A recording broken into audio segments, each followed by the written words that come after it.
बहुत समय पहले की बात है। एक साहूकार के 7 बेटे और उनकी एक बहन करवा थी। सभी सातों भाई अपनी बहन से बहुत प्यार करते थे, यहाँ तक कि वो पहले उसे खाना खिलाते और बाद में स्वयं खाते थे। एक बार उनकी बहन ससुराल से मायके आई हुई थी। शाम को भाई जब अपना व्यवसाय बंद कर घर आए तो देखा उनकी बहन व्याकुल थी। सभी भाई खाना खाने बैठे और अपनी बहन से भी खाने का आग्रह करने लगे, लेकिन बहन ने बताया कि उसका आज करवा चौथ का निर्जल व्रत है और वह खाना सिर्फ चंद्रमा को देखकर उसे अर्घ्य देकर ही खा सकती है। चूंकि चंद्रमा अब तक नहीं निकला, इसलिए वह भूख प्यास से व्याकुल हो उठी है। सबसे छोटे भाई को अपनी बहन की हालत देखी नहीं जाती है और वह दूर पीपल के पेड़ पर एक दीपक जलाकर जलने की ओट में रख देता है। दूर से देखने पर वह ऐसा प्रतीत होता है जैसे चतुर्थी का चांद उदित हो रहा हो।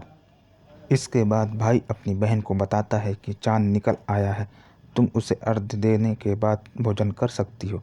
बहन खुशी के मारे सीढ़ियों पर चढ़कर चांद को देखती है, उसे अर्घ्य देकर खाना खाने बैठ जाती है।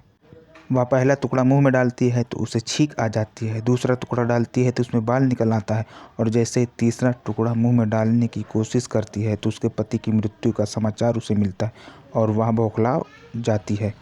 उसकी भाभी उसे सच्चाई से अवगत कराती है कि उसके साथ ऐसा क्यों हुआ।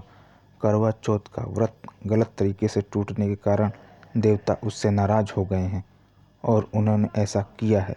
सच्चाई जानने के बाद करवा निश्चय करती है कि वह अपने पति का अंतिम संस्कार नहीं होने देगी और अपने सातित्व से उन्हें पुनर्जीवित दिलाकर रहेगी। वह पूरे 1 साल तक अपने पति के शव के पास बैठी रहती है, उसकी देखभाल करती है, उसके ऊपर उगने वाली सुईनुमा घास को वह एकत्रित करती जाती है।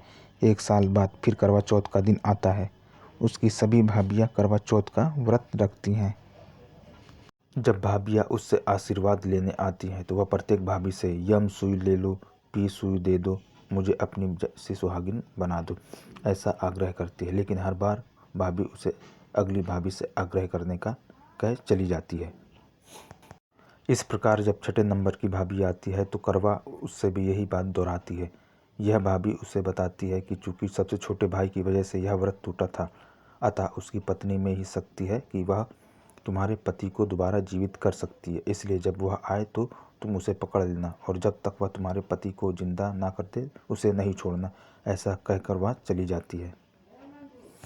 सबसे अंत में छोटी भाभी आती है। करवा उनसे भी यह सुहागिन बनने का आग्रह करती है, लेकिन वह टाल मटोली करने लगती है।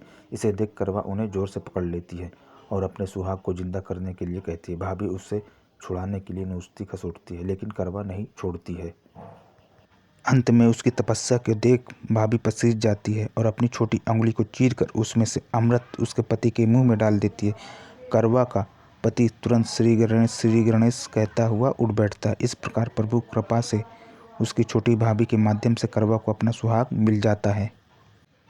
हे श्री गणेश माँ गौरी, जिस प्रकार करवा को चित सुहागन का वरदान आपसे मिला है, वैसा ही सब सुहागिनों को मिले।